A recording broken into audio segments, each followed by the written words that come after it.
Hey everybody, this is Joseph Pasek, and welcome to the Fired Up Network. Welcome to Crunching the Numbers. Welcome back to Mark Everett Kelly, the two-time Emmy Award winner. And fans, I urge you, if you have a smart TV with Roku, smart TV with Roku, just search Fired Up Network. We're there. You could watch us on Roku, 150 million potentially watching Mark. By the way, Mark, I gotta say this. There's a painting there behind you, right? Painting, Okay. yeah. What is the painting of? That's of Jordan, and I'm not a big Jordan fan. I had one of Jordan and Kobe. Kobe was underneath, but Kobe fell off the wall, so we had to get him. We have to get him replaced because the frame broke. But look, am I a Jordan fan? Look, am I a Jordan fan? Was I when he played? No. Do I recognize that he's the greatest basketball player I've ever seen in my life? Yes. Is he the greatest? Yes. And kids ask me all the time, Mr. Kelly, who's greater? Who's the best?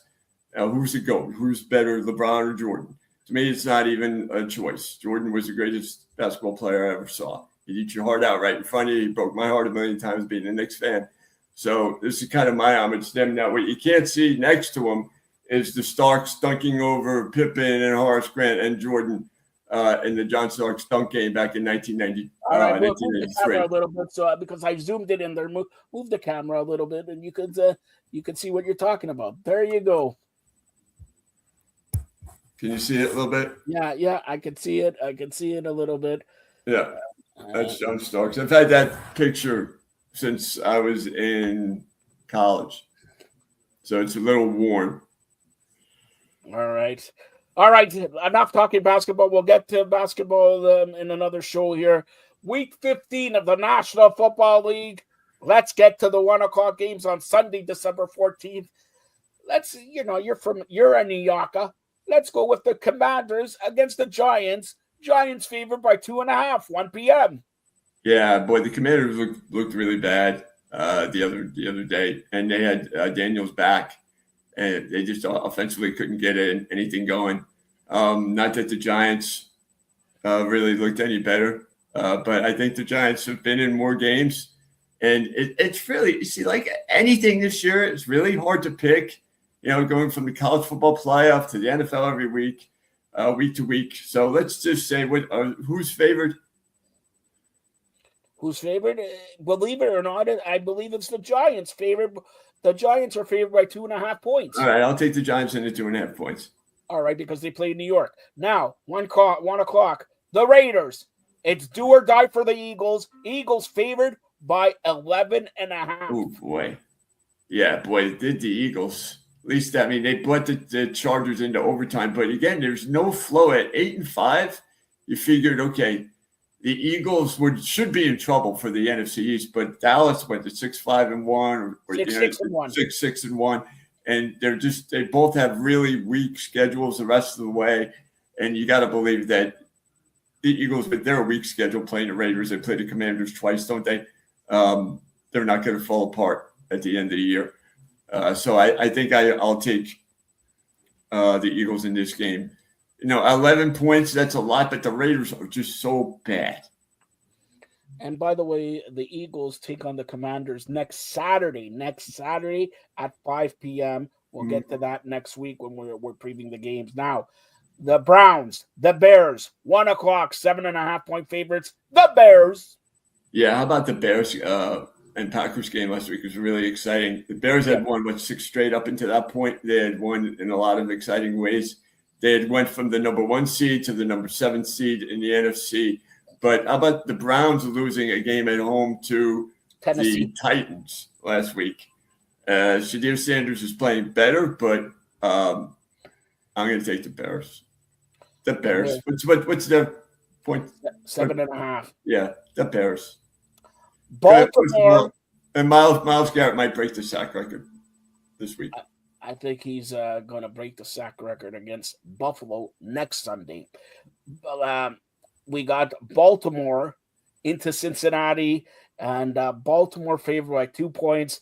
Joe Burrow did a fantastic favor for the president of the provinces of Canada last week. Joe Burrow said, Joe, meaning me, I'm going to play like how you play football for the first, quarter and a half, 2 quarters.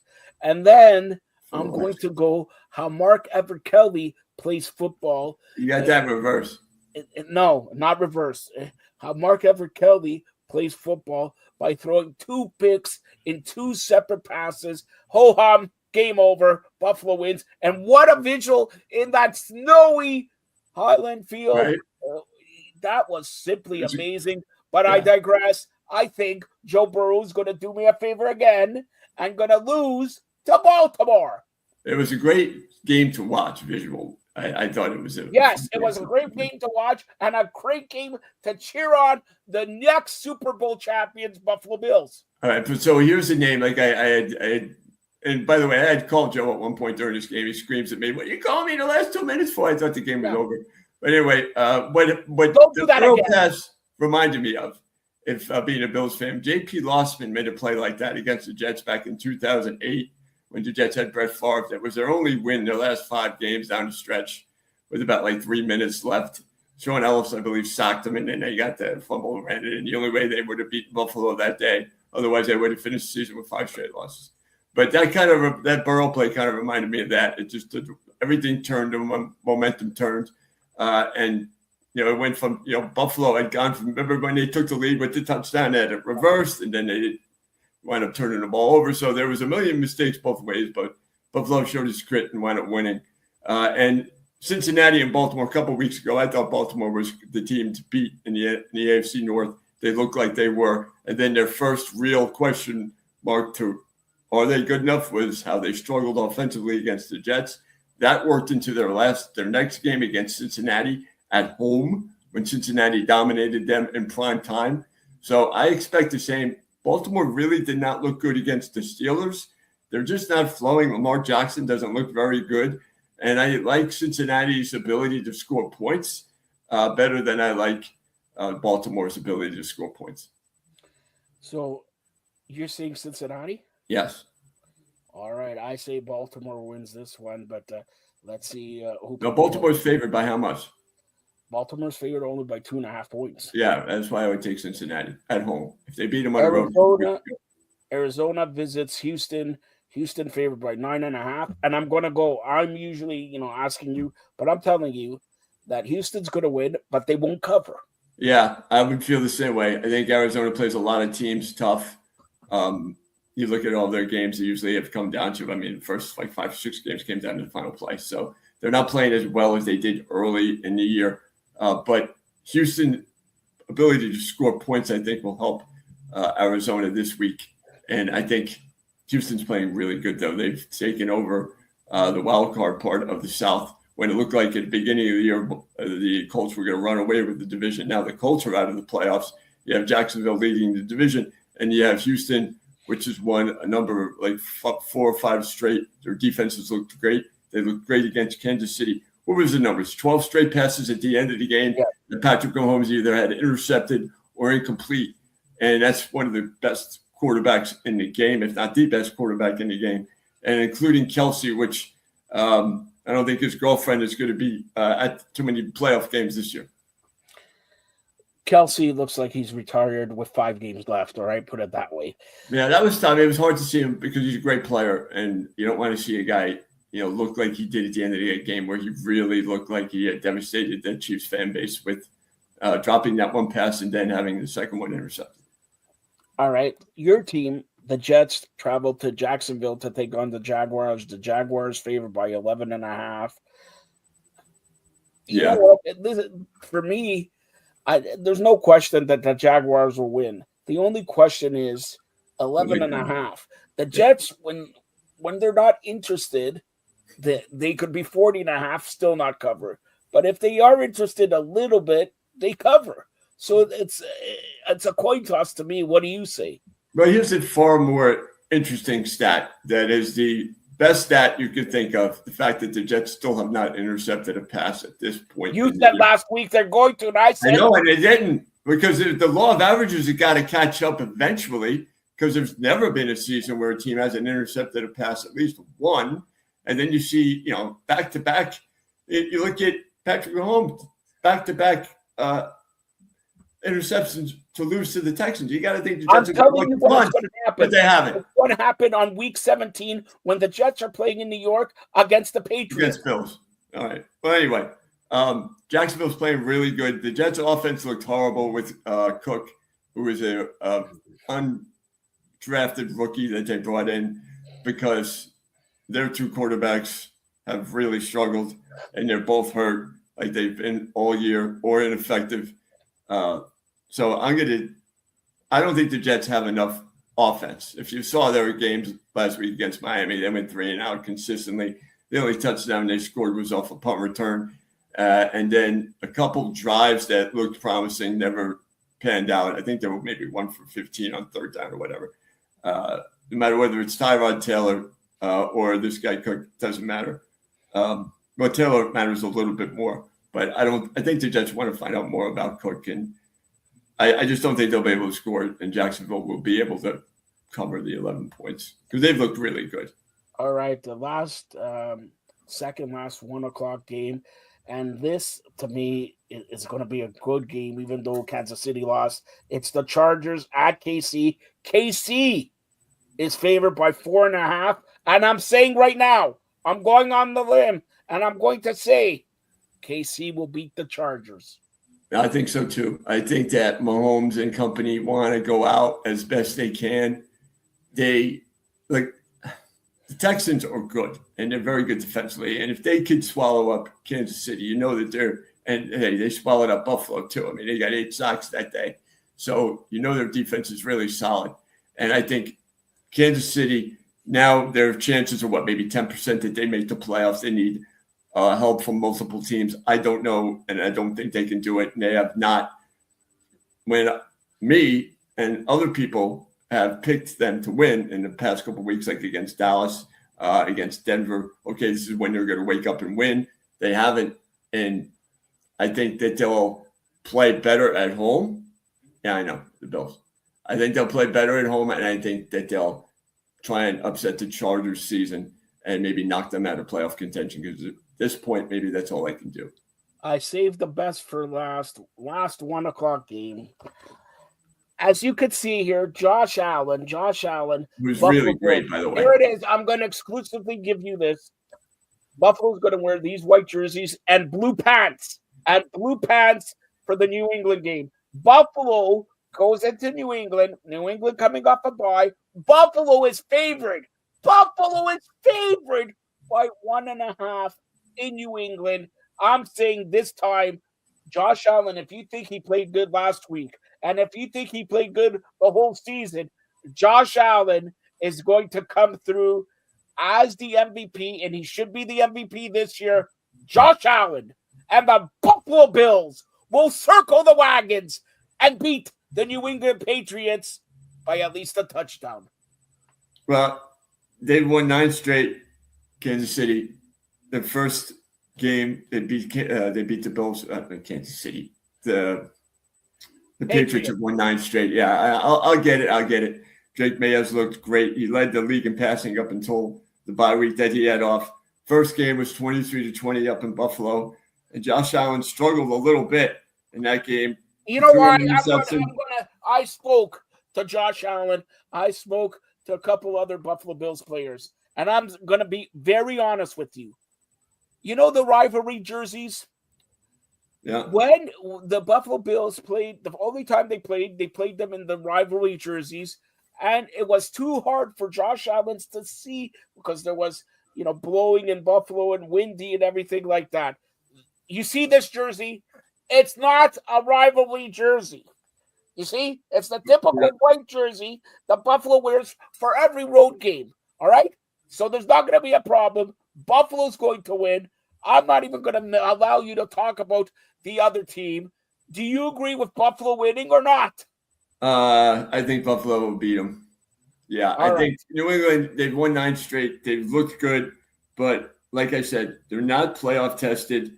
And Josh Allen, to me, is the MVP. He's played unbelievably well this year. A number of times he's ran and thrown for a touchdown, which I think if he's doesn't have the league record for that, he's coming up on the league record.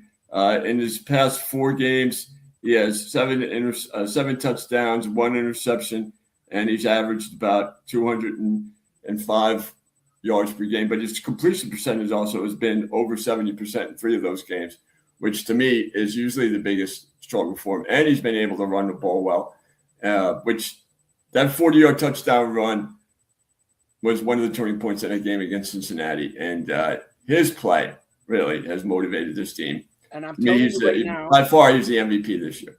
If Buffalo's defense gets back some players and starts becoming good or better than they are for the last 2-3 weeks heading into the postseason. And they're running the ball better too, Buffalo. Yeah. Last and couple weeks, hopefully Cook doesn't fumble because last couple Yeah, weeks. I know. All right. Now let's get to the 4:00 games. 4:25, Indianapolis Colts into Seattle. Indianapolis calling up a 44-year-old Philip Frozen River. Really? Yeah. He may be cleared. He's practiced. He practiced on a Wednesday and Thursday so far. So he may be called up, but Seattle is favored by 13.5 points. Wow. That's crazy. That's the biggest point spread this week. Well, one of the things that the Colts have really done poorly the last couple of weeks, and they've lost. They were started off season 7-2. Now they're 8-5. They've lost 4 of 5. It was a running game, which had run the last time they really had a good running effort against the Falcons. They ran for 323 yards. Since then, they've run for 74, 86, and 89 yards. The week before that, they ran for 55. When consistently before that, the first 8 weeks of the year, they had run for 100 yards. And Jonathan Taylor is not getting the carries that he normally got because they're not playing with the lead anymore.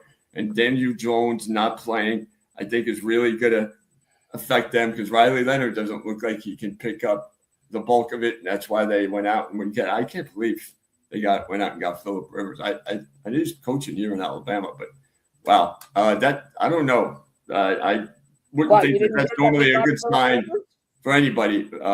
So I would not.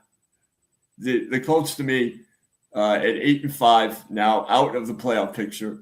To me, I think they are without Daniel Jones. They just cannot compete. Well, they did get Phillip Rivers. It should be now. Here's the other thing, okay? That I saw the media and everything, and we here at Fired Up Network, we tell it like it is. We tell that what people should be listening to and hearing, but nobody in the media talks about it. Now, I'm going to tell you this. Mark, here it is. As you know, he's eligible to go into the Hall of Fame this year. He was in the semifinals. Wow. If he steps onto the field this week, he has to wait for another 5 years. Wow, what is he going to, Dave Steven? He has to wait for another 5 years if he steps on the field tonight. Remember Dave Steve doing that? Listen, leave Dave Steve alone, right? If he was better, one of my favorite pitchers. If he was better to the president of the province of Canada, he would be into the Hall of Fame. But he wasn't, so we are trying to smooth things over. He's saying this guy Mark Everett Kelly, he's good, but he's doing shows in the dark and all that. I need to see that Michael Jordan picture and everything like that. So that's what Dave Steve is saying. So all right, let's get to the other games. And quickly here, because I got you already on for 20 minutes. Yeah. Tennessee, San Fran, 12.5 points, San Fran. You know where your ratings come from, San Fran. Yeah, because of me. All right, Green Bay into Denver. Green Bay favored by 2.5, and they're playing in Denver. Yeah, I know. I'll take Denver. Wrong. All right, Carolina, 2.5 point favorites in New Orleans. I take Carolina. All right, and then the last 4:25 game, very good game. Detroit into the LA Rams. Rams favored by 5.5. Wow, one of the games of the week.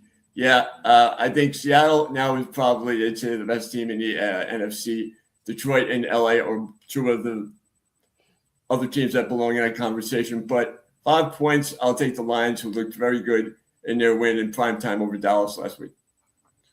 All right, and then the Sunday nighter, 8:20, Minnesota and Dallas. Dallas favored by 6. Yeah, Dallas, to me, this is a game they could win because Minnesota isn't very good. Their offense isn't very good.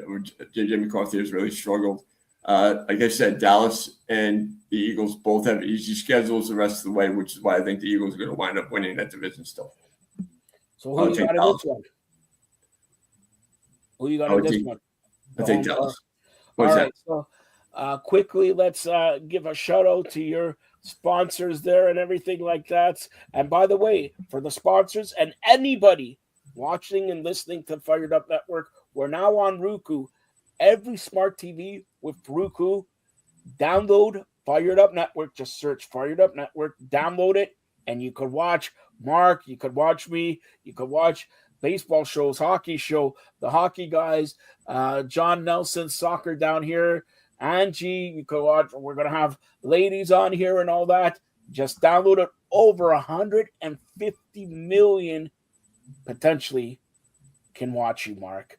And my goal is if 150 million people watch, let's please, let's come out and give this guy a date for 2026 for New Year's Eve. And you know what, Mark, I'll throw you a toonie. You don't have to you don't have to buy anything. I'll throw you a toonie, which is equivalent to like 45 cents American, and go out, have fun, and everything like that. Over 150 million people could watch you, Mark. Let's get Mark a date in 2026. What do you say for your sponsors?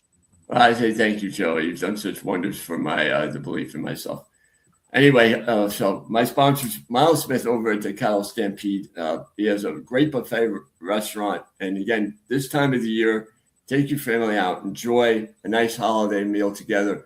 Miles has got great prices. He gives discounts to seniors on Fridays. He gives discounts all throughout the week. And his menu is outstanding. They got mashed potatoes and gravy. It's really great. They have their steak is really tender. They have very, very good buffalo wings, which to me is one of their most underrated items, the buffalo wings. They have great dessert. And, Miles is a very good guy and community-owned business, which I'm thankful and lucky to have their support. And Bobby Ledbetter with Twin City Auto Sales. The time of the year, again, everything kind of slows down maybe a little bit this time of the year. People are trying to spend money on specific things, and whether you sell a car or whether you own a restaurant. To me, have everyone get a happy holiday. And if you need a new car, once you buy from Bobby and Twin City Auto Sales, who has two locations, one that's in Fort Payne and one that's in Gadsden here in Alabama. And Bobby's a guy that's very knowledgeable. He has a great reputation amongst everybody that knows him, says wonderful things. And that's how I met Bobby, was through Miles. So those two things, and thankful for them and their ability to help me do what I do. All right, and remember, Mark will be back here Monday to preview Monday Night Football. Thanks a lot, Mark. Yeah, thanks again, Joe, for your confidence. Yeah, well, let's hope he has a date for New Year's Eve, and we'll discuss what he plans to do. Don't need your help. We'll need my help on New Year's Eve on our next